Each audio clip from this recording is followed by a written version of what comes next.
Louange à Allah.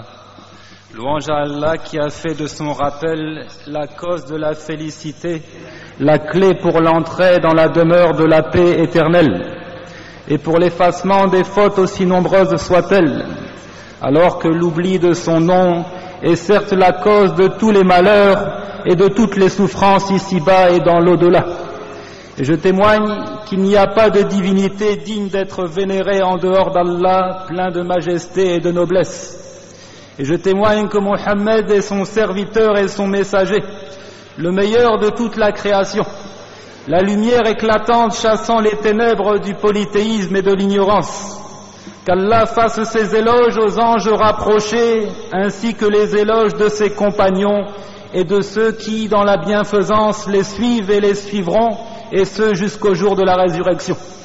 Suite à quoi, chers frères, voici notre troisième sermon consacré aux péchés dévastateurs, au nombre de 7, tels qu'ils sont cités dans le récit authentique. Évitez les 7 péchés dévastateurs, ils ont dit. De quoi s'agit-il? Il dit de donner des associés à Allah, la sorcellerie, tuer une âme qu'Allah a interdit de tuer sauf avec un motif légitime, manger les biens de l'orphelin, manger de l'usure, tourner le dos au combat et enfin calomnier les femmes vertueuses, insouciantes. Et aujourd'hui, après avoir évoqué la sorcellerie, nous nous penchons sur la question de son traitement et de la protection contre ses attaques. Frères dans la foi, sachez qu'il est tout à fait légitime de se soigner et de chercher un remède aux maux qui nous touchent. Cela en se faisant consulter par un médecin expérimenté, et ce tant que le médicament est licite et autorisé. Le prophète disait, sallallahu alayhi wa sallam, « Soignez-vous, ô serviteurs d'Allah, et ne vous soignez pas à l'aide de substances interdites. » Cela entre dans le chapitre de l'utilisation des causes instaurées par Allah pour produire certains effets. Et cet acte n'ébranle aucunement la confiance placée en Allah tant que le croyant considère que ces causes ne peuvent être efficientes que par la volonté et la puissance du Seigneur béni et élevé. Le Très-Haut a fait descendre le virus, il a fait descendre également l'antidote, le connaît qui le connaît et l'ignore qui l'ignore. Un traitement d'un caractère illicite étant lui-même illicite, il n'est donc pas envisageable pour le croyant de se rendre chez les devins qui prétendent connaître l'invisible afin de diagnostiquer l'origine du mal. Et il n'est pas permis de les croire dans tout ce qu'ils racontent de fabulations et de propos délirants inspirés par les démons, auprès de qui ils recherchent l'aide et le soutien. Ceux-là n'ont pas d'autre qualificatif que la mécréance et l'égarement, à cause de leur prétention à connaître le cachet. Muslim rapporte dans son recueil authentique que le prophète, à lui le salut et la paix, dit « Celui qui se rend chez un voyant, sa prière ne sera pas acceptée pour une durée de 40 jours. » Et dans le récit transmis par Abu Huraira, « Celui qui se rend chez un devin et croit en sa divination, il aura renié les révélations descendues sur Muhammad. » Qu'Allah donc nous préserve du mal des sorciers et des devins.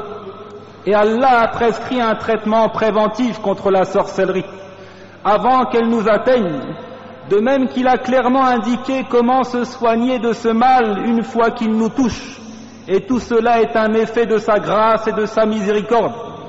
Ainsi, les incantations et le rappel fréquent d'Allah matin et soir sont le meilleur moyen de construire une barrière protectrice contre l'assaut des forces démoniaques. Réciter le verset du repose-pied Ayatul Kursi après chaque prière prescrite, de même que la récitation à 3 reprises des courts chapitres Al-Ikhlas, le monothéisme pur, Al-Falaq, l'aube naissante, An-Nas, les hommes. Également, faire la lecture des 2 derniers versets du chapitre de la Génisse, Al-Baqarah, qui commence par « Le messager a cru en ce qu'on a fait descendre vers lui venant de son Seigneur, et aussi les croyants, jusqu'à la fin de la sourate. » Il est authentifié du messager d'Allah, sallallahu alayhi wa sallam, qu'il dit « Celui qui lit le verset du repose-pied la nuit, un ange protecteur veillera sur lui et aucun diable ne l'approchera jusqu'au matin. Il dit aussi, sallallahu alayhi wa sallam, quiconque lit les 2 derniers versets du chapitre de la génisse, Al-Baqarah, ils lui suffisent. Et le sens est, ils lui suffisent contre tout mal.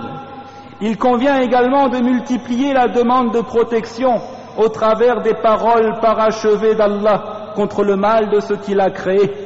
Nuit et jour, en tout lieu, que l'on soit abrité sous un toit ou que nous passions la nuit à l'air libre dans la forêt, le désert et autres.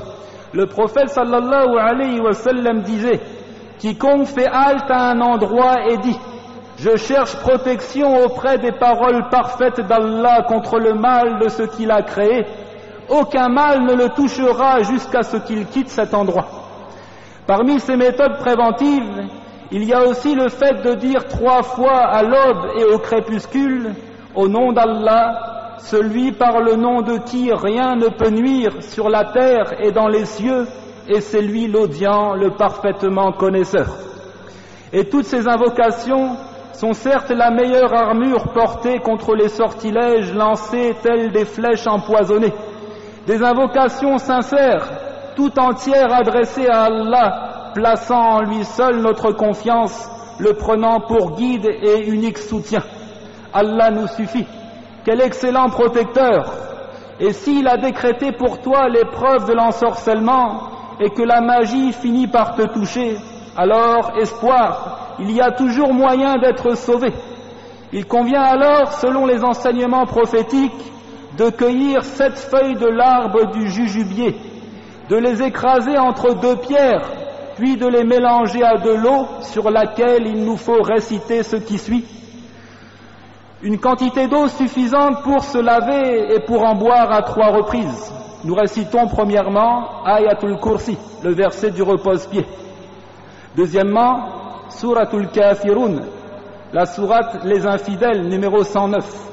Troisièmement, Suratul Ikhlas, la sourate du monothéisme pur, numéro 112.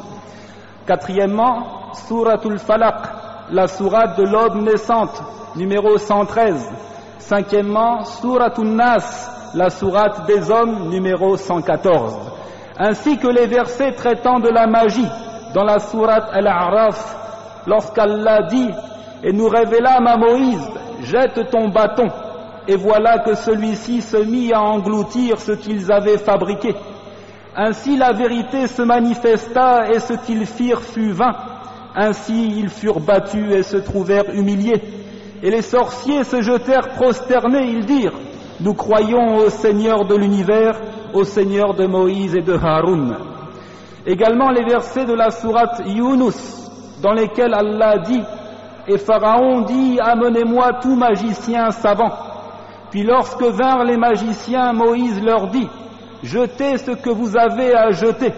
Lorsqu'ils jetèrent, Moïse dit « Ce que vous avez produit n'est que magie. Allah l'annulera, car Allah ne fait pas prospérer ce que font les fauteurs de désordre. Et par ces paroles, Allah fera triompher la vérité, quelque répulsion qu'en aient les criminels. » Versets 79 jusqu'à 82. Et enfin les versets de la sourate versets 65 à 69, lorsqu'Allah dit, ils dirent, ô Moïse, ou tu jettes le premier ton bâton, ou que nous soyons les premiers à jeter, il dit, jetez plutôt. Et voilà que leurs cordes et leurs bâtons lui parurent ramper par l'effet de leur magie. Moïse ressentit quelque peur en lui-même, nous lui dîmes, n'aie pas peur, c'est toi qui auras le dessus. Jette ce qu'il y a dans ta main droite, cela dévorera ce qu'ils ont fabriqué. Ce qu'ils ont fabriqué n'est qu'une ruse de magicien, et le magicien ne réussit pas où qu'il soit. Après la récitation des versets précédents sur de l'eau, on en boit 3 fois avant de se laver avec le reste. Ainsi le mal se dissipe avec la volonté d'Allah. Il existe aussi un autre moyen de traiter la sorcellerie, plus efficace encore, et qui consiste à déployer des efforts pour connaître l'emplacement du sort ou le lieu où il est dissimulé.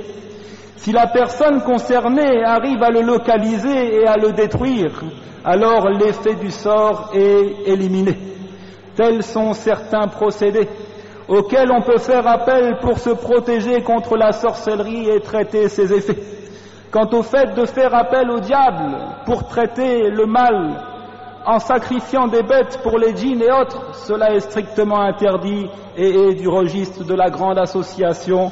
Wallahu al-musta'an, et prière et bénédiction d'Allah sur son esclave et messager Mohammed, sa famille et ses compagnons, et louange à Allah, Seigneur de l'univers.